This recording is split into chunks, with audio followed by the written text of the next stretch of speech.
Hello everyone. So students, in our previous session we were discussing section 3 from nationalism in India. Let's continue with the same. So today we are going to discuss about how participants saw the movement. अब यहाँ पे actually क्या था, यहाँ पे सबका जो fight था वो किसके लिए था? That was for Swaraj.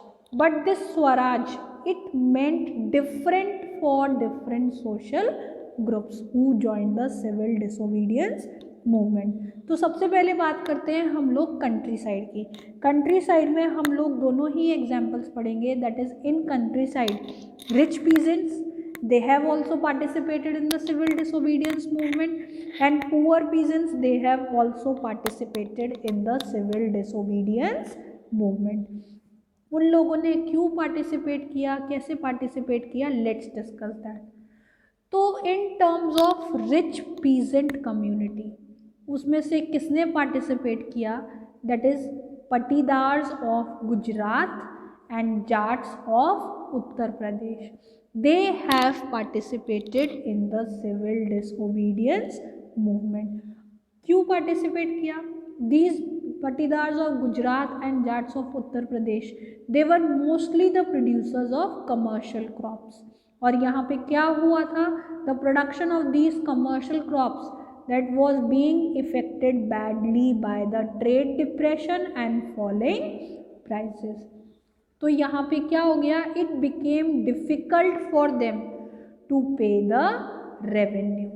ठीक है, जो उनको टैक्स पे करना होता था, रेवेन्यू पे करना होता था, इस सेक्शन के लिए क्या हो गया? It became difficult for them to pay that revenue. That is why they participated in the civil disobedience movement. By participating in the civil disobedience movement, इन्होंने क्या डिमांड रखी गवर्नमेंट के सामने?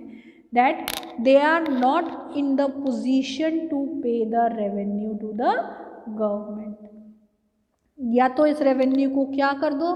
This revenue should be reduced, या फिर क्या करो? इसको एग्जेम्प्ट कर दो, माफ कर दो. ठीक है, गवर्नमेंट का क्या रिएक्शन आया है इसके अगेंस्ट में? The government refuse to reduce the revenue tax. तो यहाँ पे रिजल्ट क्या हुआ? रिजल्ट ऑफ दिस वॉज कि जो ये पीजेंट्स थे, इन लोगों ने सबने क्या कर दिया? They have participated in the civil disobedience movement. अब यहाँ पे तो पार्टिसिपेट कर लिया, बट एक्चुअली यहाँ पे क्या हुआ? जो उनकी ये डिमांड थी, उनका यहाँ पे स्वराज का मीनिंग क्या था? उनकी डिमांड क्या थी? कि reduction of revenue should be there. But अब पार्टिसिपेट तो कर लिया उन्होंने इस डिमांड को लेकर के सिविल डिसोबीडियंस मूवमेंट में. सिविल डिसोबीडियंस मूवमेंट के साथ में क्या हुआ? This movement was called off. मैंने आप लोगों को प्रीवियस सेशन में बताया था कि महात्मा गांधी ने क्या किया था? He has shown the concern to attend the second round table conference. और सेकेंड राउंड टेबल कॉन्फ्रेंस में जाने से पहले महात्मा गांधी ने क्या किया था? He has called off the civil disobedience movement. अब कॉल ऑफ तो कर दिया था महात्मा गांधी ने, बट इन रिच पीजेंट्स के साथ में क्या हुआ? इनकी जो डिमांड थी, जिस वजह से इन्होंने पार्टिसिपेट किया था, ये तो फुलफिल हुई ही नहीं थी. उससे पहले ही कांग्रेस ने क्या किया था? इस मूवमेंट को कॉल ऑफ कर दिया था. तो यहाँ पे ये जो सेक्शन था रिच पीजेंट्स था, इनके साथ में क्या हुआ? They were greatly disappointed when this movement was called off in year 1931 without the reduction in the taxes. तो जब महात्मा गांधी फिर से इंडिया वापस आए after attending the second round table conference, और उन्होंने यहाँ पे फिर से रिटर्न बैक करके इस मूवमेंट को स्टार्ट किया, तो इस रिच पीजेंट सेक्शन ने क्या किया?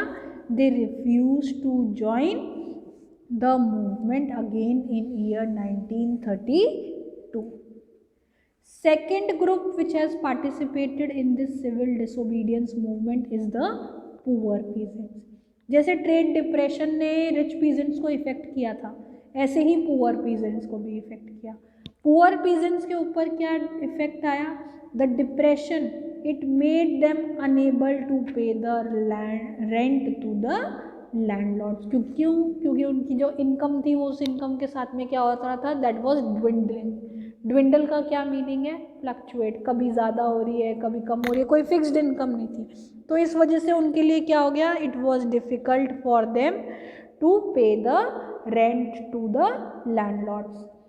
और उनकी यहाँ पे क्या डिमांड बनी, दे वॉन्टेड दैट कि कांग्रेस क्या करे, it should help them in getting the unpaid rent remitted.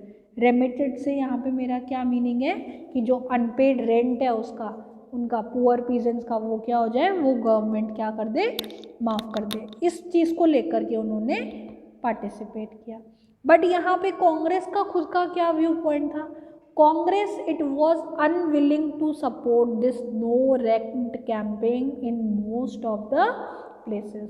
तो यहाँ पे एक्चुअली क्या हुआ, the relationship between the poor peasants and the Congress it has remained uncertain over there during the civil disobedience movement. Third group which has participated in the civil disobedience movement, it is business class, that is Indian industrialists and merchants. उन्होंने क्या किया था, they have made huge profits during the First World War and they now reacted against the colonial policies that restricted their trade. Britishers those were ruling, first world war में उन्होंने huge profits बनाए थे, but अब कुछ government की policies ऐसी आई जिसकी वजह से क्या हुआ, it has restricted the trade activities which were carried out by these business class. और इंडिया में क्या था, India's market it was captured by foreign goods. तो यहाँ पे ये बिजनेस क्लास क्या चाहता था, they wanted the protection against the import of the foreign goods. ठीक है, तो यहाँ पे keeping this as basis was done, they have formed Indian industrial and commercial Congress in year 1920 and federation of Indian chambers of commerce and industry, that is FICCI in year 1927।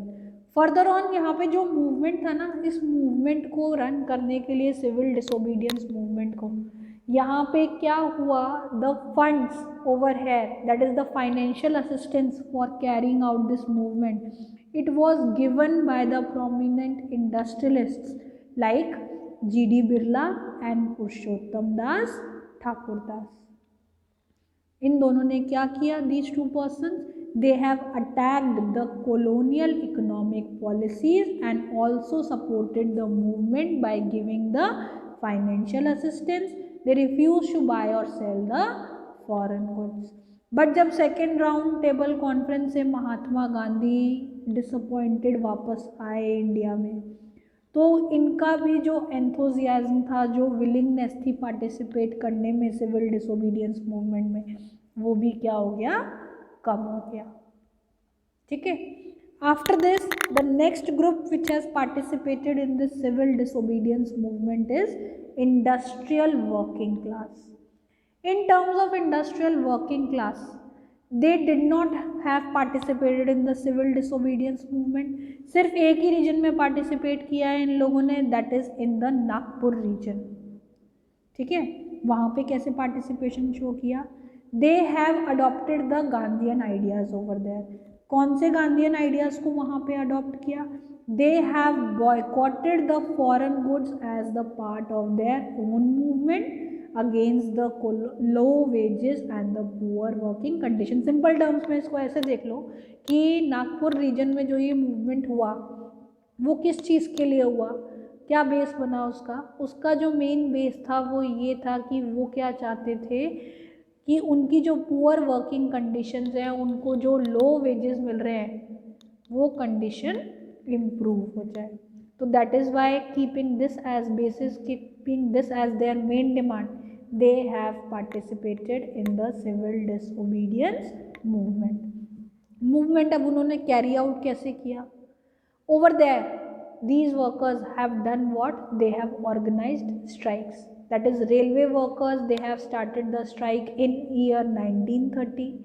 year 1932 में dock workers they have organized the strikes. Thousands of workers in Nagpur, They took part in letters and boycott campaign.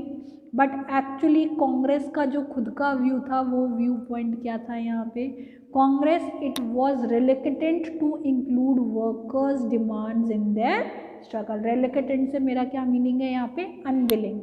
Congress खुद क्या थी, Congress was unwilling to include the workers demand at the part of its programme. क्यों unwilling थी कांग्रेस, क्या reason था उसका, क्यों, क्योंकि कांग्रेस को क्या लगता था, अगर हमने इस इंडस्ट्रियल वर्किंग क्लास को सपोर्ट किया मूवमेंट में तो कहीं ऐसा ना हो कि जितने भी बिग बिजनेसमैन हैं उनको क्या लगे, इंडस्ट्रियलिस्ट को, they might be feeling alienated. और सारे जो फंड्स हैं मूवमेंट के लिए वो फंड्स कहाँ से आ रहे थे, those funds were organised by these big business class only. तो इसी वजह से कांग्रेस का क्या व्यू पॉइंट बना, they were unwilling to include the workers demand in their struggle. And the last group which has participated in the movement is, that is women. In 1930, it was the year when women it has entered the struggle for the independence on the massive scale. ये मैंने आपको पहले भी बताया था कि non corporation movement की अगर बात करें तो नॉन कॉरपोरेशन की मूवमेंट के टर्म्स में क्या था, the women they have not participated, but जब सिविल डिसओबीडियंस मूवमेंट हुआ तो इस सिविल डिसओबीडियंस मूवमेंट के अंदर वुमेन ने क्या किया, they have participated in the civil disobedience movement, that is during the Dandi march thousands of women they came out to listen to Gandhi ji. They were very eager to participate in the protest marches. They have even picketed foreign cloth, liquor shops, they have picketed. Urban areas में कौन से women ने participate किया, in case of urban areas the women who have shown their contribution towards the civil disobedience movement is the high from the high caste families. Rural areas के case में it is the rich peasant houses. Before 1930 क्या situation थी, women who had never stepped out became a familiar sight in the civil disobedience movement. But over here अब कांग्रेस का क्या view point था, Congress it did not encourage them or gave them any important post within the organization। क्यों किया कांग्रेस ने ऐसा, क्यों, क्योंकि गांधी जी का खुद का क्या व्यू पॉइंट था, what was his belief, Gandhiji's thought was that he was convinced that it was the duty of the women to look after home, be good mothers and wives। इसी वजह से कांग्रेस ने क्या किया, Congress has not given any important position to the women in this civil disobedience movement, in any of the organization women they were not given any important position। So this is how these 5 groups have participated in the civil disobedience movement। So that's it for today. In our next session we are going to discuss the limits of civil disobedience movement। So thank you.